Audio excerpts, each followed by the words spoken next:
friends, welcome back to another video. Today we're watching the process of me creating Gemini for the Zodiac series. When I was working on Gemini, I did a lot of early sketches in my sketchbook, and there were sort of two different sketches that really spoke to me, and a couple of my friends or family members that I let look at the sketches. And so I compiled them and created this sketch, and then just edited it digitally and went on from there. I got a lot of compliments on Gemini from quite a few people, actually. One of the biggest compliments was how her face looked a little different from my normal art style, and that it really conveyed the sort of kindness aspect that I was going for with Gemini. So I was really pleased to hear that from quite a few different people, not just like one or two people, but a lot of you all said that, which really made me happy, helped me feel like I was going in the right direction with this art piece. And one of the funniest things about working on Gemini for me was how much conflicting information I got about Gemini. For anyone who doesn't know, Gemini is supposed to be sort of represented by the twins. That's their symbol, and a lot of people take that and make this sort of stereotype that Geminis are in conflict with themselves or can't make up their minds, they're indecisive, they have sort of like two different personalities or sides of their personality that come out in different situations, stuff like that. So I thought it was really funny to see, you know, that sort of conflicting information, So it's funny when not necessarily funny, but it's interesting when I'm working on these sketches and designs to see those sort of stereotypes that people have about the different zodiac signs and how people interpret those different stereotypes. For example, I do a lot of my early research on, first I just go to like a website that has information about the zodiac signs, and I read up the characteristics that are sort of associated with each sign, and from there I usually go to Pinterest and I look at, zodiac fashion accounts, anything that's got zodiac signs and fashion mixed in, to get sort of an idea of what people already associate with each sign. And it's really interesting to see the differences and the similarities between what people associate each sign with. For example, for Gemini, I saw a lot of the color yellow, which is part of why I wanted her color palette to be a little bit more on the yellow-orangey side than the sort of more pink or blue that I've been doing in the previous designs. And then my sister is an avid lover of Homestuck, so she informed me that the character that represents Gemini in Homestuck is associated with the color yellow. So in my head there was this sort of like, which came first? Do people associate Gemini with yellow because of Homestuck, or does Homestuck associate Gemini with yellow because that's the color associated with Gemini?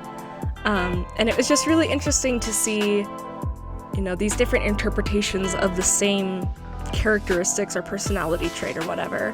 That's always really fun for me. If you ever want to see my inspiration Pinterest board, I always have a link to that down below in the description box when I'm working on these videos, because some of you might want to see my references, things like that, so that's always there for you guys to look at. I do want to mention that in this video I'm doing something slightly different. So there's two things really. First, when I'm doing in my base flat coloring of white, which I sort of clip all of the color layers to, I show a little bit of that toward the end of me filling in that white because I didn't want her hair to end in just chunks or flat lines or things like that. I made sort of a line across the bottom of her hair with white, and then I went in with that brush that has a hair texture that I've been using a lot, and I filled in more white from there so that it looked like she actually had, like actual hair, ends of her hair, instead of just chunks or whatever. And then in between the coloring and the line art, I'm gonna leave a picture on screen of just the line art. I thought it might be kind of fun for you all to see, I have two steps in my process really, the sketch and line art and then the coloring. And I wanted to be able to show you all the line art on its own first. If that's something that you guys like to see, I'll definitely leave it in for future videos as well. If you guys don't really care either way, or if you don't like it for whatever reason, I will definitely just go back to whatever I was doing previously, which was, going right from the line art into the color without putting a picture of it up on screen. But speaking of that line art, if you ever want to do a coloring page of either my Zodiac series or other artworks that I've done, I have a Gumroad page that you guys can buy any coloring pages I've made. You guys can buy that there. And then if you do color them, I would love to see it. So go ahead and tag me on like social media or send me a copy of it to my email or something. I would love to see your guys' interpretation of my artwork. I think that's always really fun.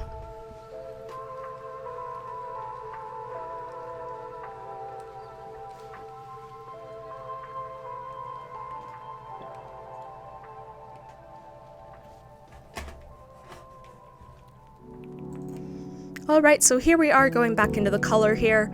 I really enjoyed picking out her color palette. I think part of that is because I had a pretty clear image in my head of what I wanted her colors to look like. But also, yellow and blue as contrasting colors, especially if it's closer to like a mustard yellow or a bright turquoise, are some of my favorite colors to work with. I just think that combination is super pretty. I really love it, especially in like fashion. Like, if any of you play The Sims, I am a pretty avid player of The Sims. I go through phases where I play it a lot for a week or two at a time, and then I put it down for a couple months. But there are some really fun outfits in The Sims that have that sort of bright yellow, bright turquoise combination.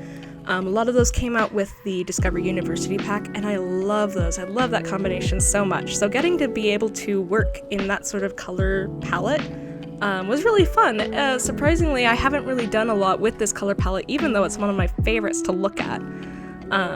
So that's definitely going to be something, like, during the Zodiac series and these videos, I've talked a lot about what I'm attempting to work on in my art, what I want to improve, and I've talked a lot about like anatomy, as well as just getting better at shading and textures. But I think the biggest thing that I'm working on overall is branching out and trying new things and being like more thoughtful with my art.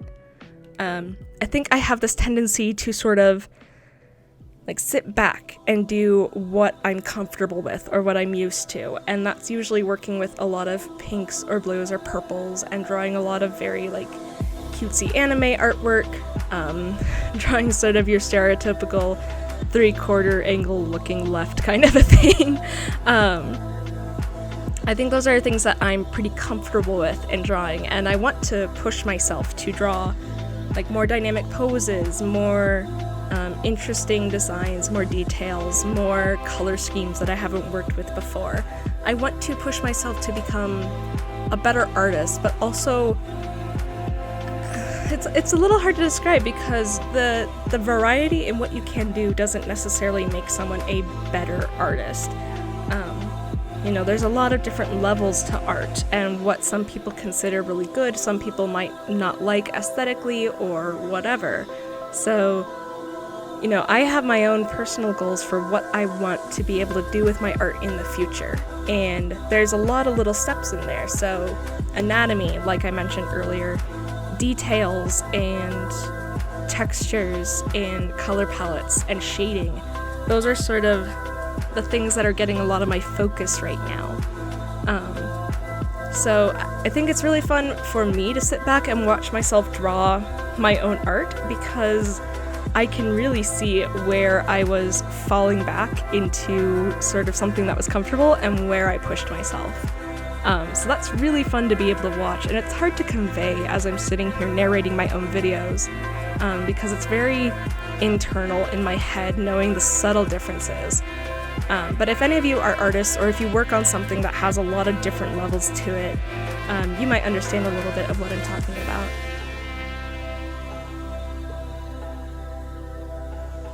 So Gemini was pretty different for me to work on. I finished this artwork really, really quickly. So I think I did the sketch, and then a couple weeks later I put that onto my computer and I did like the digital sketch and the line art in one day, and then the next day I did about half the shading, and then the day after that I did the rest of the shading and my little touch-ups, waited a couple hours, and then came back to it and decided it was done and posted it. So it took like 3 days for maximum for me to finish this fully rendered artwork. That is like a record for me, I think. I wouldn't say I'm necessarily a slow worker, but I definitely am not very fast, in my opinion. And that's one of the reasons why it's been difficult for me in the past to keep up with any sort of like challenges or series that I wanted to start, or even writing comics like I've mentioned before. I think a big part of why that's difficult for me is because I feel like I don't have enough time to create, or that by the time I'm done creating something, it's been so long since I did the previous artwork, things like that. If any of you are active on art social media, you might know a little bit of what I'm talking about. There's been a lot of discussion lately about like viral topics or hashtags that are going around, and you feel like you have to post artwork for them the day they come out. And if you're a couple days late, then you missed it. And that's really ridiculous. I think a lot of that falls on artists for thinking that they have to keep up with these unreasonable demands in order to be valid or like popular or a good artist or whatever. I think we as freelance artists put a lot of pressure on ourselves and maybe even on each other, but I think a lot of it is also on the public end of things. So like, if you think back to like the Renaissance or, early history, people could spend years on a single painting and no one cared, and it would be beautiful and wonderful. And we can do that today, but I feel like a lot of people don't appreciate how long it takes to make quality art, because in our world of technology and internet, we can have that sort of instant gratification of looking for an art piece and finding it, sort of immediately. I think that it's sort of changed the perspective on art and timeline for a lot of people, not just the public, but artists too. And that's just a comment. I have no idea what to say about that, really, except that it's a little ridiculous. And if you are one of the people who, scrolls through Twitter or Instagram or whatever and sees a lot of art and is like, oh, cool, neat, I think you should try and sit back for a minute and really take a moment to appreciate how much time an artist puts into their work. Because it usually is a lot of time. For a lot of us, upwards of 10 or 20 hours, depending on what we're making. Working on the Zodiac series, each one of these illustrations has been between 12 and 20 hours, I think. And that's just the digital part. That doesn't include the sketching or the research or anything like that. And I think as an artist, it can be a little discouraging if you think that you're working really slow or that you're working slower than others. But anyway, where I was going with that, got a little off topic onto a tangent there, but where I was going with that is I made this really quickly, and that's really encouraging to me because I feel like I'm starting to get to a point where I know my shortcuts better and I know how to get to where I want to with a certain aspect of my art faster than I did before, which means that hopefully I'll be able to start making more illustrations or taking on more commissions. It's really encouraging when I think about how I want to write a comic. Comics take arguably more work than a really big illustration because you're basically making hundreds, if not thousands or millions even, of tiny illustrations. You've usually got between 4 and 10 little illustrations per page. That adds up really, really fast. And so, for me, as someone who feels like I don't work necessarily fast, but I also don't work slow, big tasks like that are really daunting. And looking at my art, looking at how quickly I finished Gemini, and how she still meets my artwork expectations and my friend and family's expectations for me. She doesn't look like I rushed her or anything like that. It's really encouraging, and it helps me feel like I will be able to succeed in making a comic or finishing this Zodiac series, which is really, it means a lot to me. I know I've mentioned it in previous videos, but I tend to start and not complete a project, and that was way worse in the past.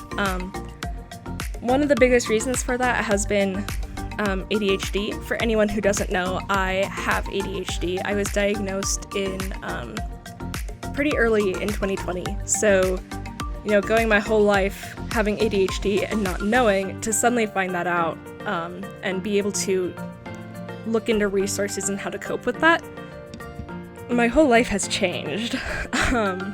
And I will probably talk more about this in a separate video. I'll probably make a video that's sort of dedicated to this topic because it's a really important topic to me and I have a lot of things I could say about it. But seeing myself change and seeing how I can start a series like the Zodiac series and not give up after 2 or 3 illustrations, or I can start writing the rough draft for a comic and a couple months later I'm still working on the rough draft and the second draft and whatnot, and I haven't just given up and decided I'll do it later. It's a really big change for me and it's really encouraging, and I hope you guys have as much faith in me as I'm starting to have in myself. I'm really hoping that I can, you know, bring what I want to in my artwork out, and that I'll be able to make things on the timeline that I want to be able to.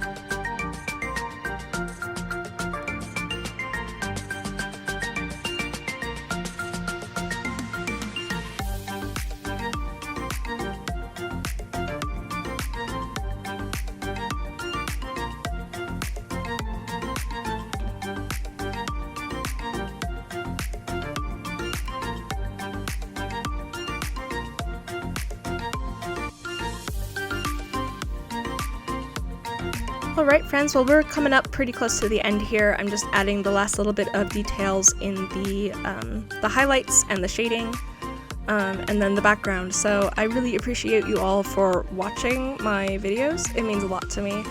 I made this one a little bit faster than the other videos.